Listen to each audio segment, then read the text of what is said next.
নক্ষত্রেরও পতন হয়, একদিন সব নক্ষত্র জ্বলে জ্বলে নিভে যায়। যেমন নিভে গেছে ক্রিস্টিয়ানো রোনালদো নামক ফুটবল নক্ষত্র। আন্তর্জাতিক ফুটবল থেকে এখনও আনুষ্ঠানিকভাবে বিদায় নেননি CR7। তবে ইউরোর কোয়ার্টার ফাইনালে ফ্রান্সের বিপক্ষে হেরে তার ক্যারিয়ারের বাতি একরকম নিভে গেছে। সময় বয়ে যাবে নিজের ছন্দে। শুধু ইউরোর মঞ্চে আর কোনোদিন দেখা যাবে না ক্রিস্টিয়ানো রোনালদোকে।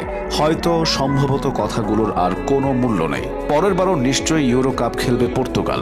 নতুন প্রজন্ম আর নতুন জার্সিতে নতুন স্বপ্ন নিয়ে মাঠে নামবে তারা। ইউরোপের সেরা প্রতিযোগিতায় ঘাম ঝরাবেন এক ঝাঁক উঠতি পর্তুগিজ তারকা। সঙ্গে নিশ্চয় পাবেন আজকের দিনের প্রতিষ্ঠিত ফুটবলারদের। থাকবেন না শুধু একজন। ক্যামেরা ঘুরে যাবে গ্যালারির দিকে, এক বহু পরিচিত মুখ সেখানে হাসছেন নতুনদের সাফল্য দেখে।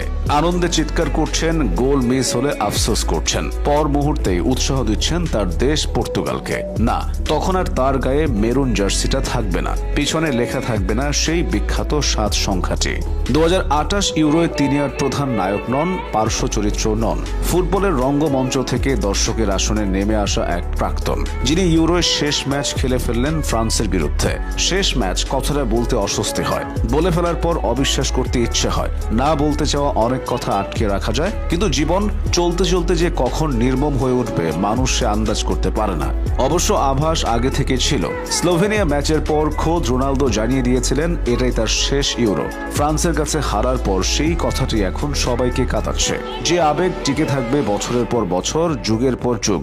একটা দুটো বছর নয়, পুরো 20 বছর ধরে ইউরো কাপকে মাতিয়ে রেখেছিলেন রোনালদো। 12 জুন 2004 থেকে 6 জুলাই 2024।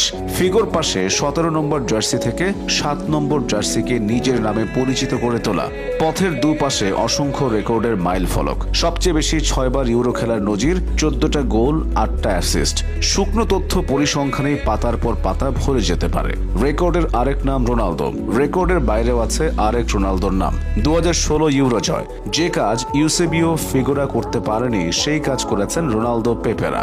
2016 সালের ইউরো ফাইনালে পর্তুগাল মুখোমুখি হয় ফ্রান্সের। ম্যাচের 25 মিনিটে চোট পেয়ে বেরিয়ে গেলেন রোনালদো। পায়ে ব্যান্ডেজ বেঁধে দলকে তাতিয়ে গেলেন 120 মিনিট। আর সেটা নিয়ে কত কটাক্ষ। আসলে সেবারের গ্রুপ পর্বের চিত্রটা অনেকেই ভুলে গেছে। এফ গ্রুপের শেষ ম্যাচে রোনালদো জোড়া গোল না করলে যে নকআউটে ওঠা হতো না পর্তুগালের। সেমিফাইনালে ওয়েলসের বিরুদ্ধে প্রথম গোলটা তারই ছিল। আরও একটু পেছনে ফিরলে দেখা যাবে সেবারের ইউরো বাছাই পর্বের আই গ্রুপের টপ স্কোরারের নাম ক্রিস্টিয়ানো রোনালদো। আসলে রোনালদো গোল করবেন, ম্যাচ জেতাবেন, এটাই স্বাভাবিক ব্যাপার। তবে ব্যতিক্রম হলেই ধেয়ে আসে প্রশ্নবাণ। তাতে অবশ্য লাভই বেশি। ভালোবাসা তাকে শক্তি দেয় আর ঘৃণা ব্যঙ্গ করে তোলে আরো শক্তিশালী। এবারের ইউরো কি তার থেকে আলাদা? তিনি পেনাল্টি মিস করছেন, যে দৃশ্যের সঙ্গে একেবারেই অভ্যস্ত নয় ফুটবল দুনিয়া। তারপর মাঠেই কেঁদে ফেলেছেন। শেষ পর্যন্ত পরিত্রাতা হয়ে উঠল গোলরক্ষক দিয়েগো কস্তার হাত। কিন্তু ফ্রান্সের বিপক্ষে সেটা আর হলো না।